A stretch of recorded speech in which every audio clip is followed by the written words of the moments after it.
সাঈদী, তিনি শুধু জামাতে ইসলামের সম্পদ ছিলেন না, তিনি শুধু বাংলাদেশের মানুষের সম্পদ ছিলেন না, তিনি ছিলেন বিশ্বের বিশ্বাসী মানুষের সম্পদ। তার সাথে কি আচরণ করা হয়েছে আপনারা দেখেছেন। তার এই মামলার ব্যাপারে সঠিক কথাটা বলতে সাহস করে শুকরঞ্জন বালি এসেছিলেন, কিন্তু আইনজীবীর গাড়ির দরজা খুলে সেখান থেকে তাকে কিডন্যাপ করে নিয়ে যাওয়া হয়। এর আগে বাংলাদেশের আদালতে জীবনও কখনো এটা ঘটেনি।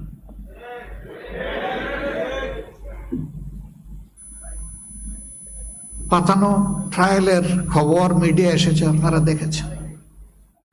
বিচারক বলছেন আপনি খাড়ায় যাবেন, আমি বসায় দিব, জনগণ বুঝবে আমাদের মাঝে কোনো বোঝাপড়া নাই। অ্যাপিলিয়েট ডিভিশনে হিয়ারিং হয়েছে,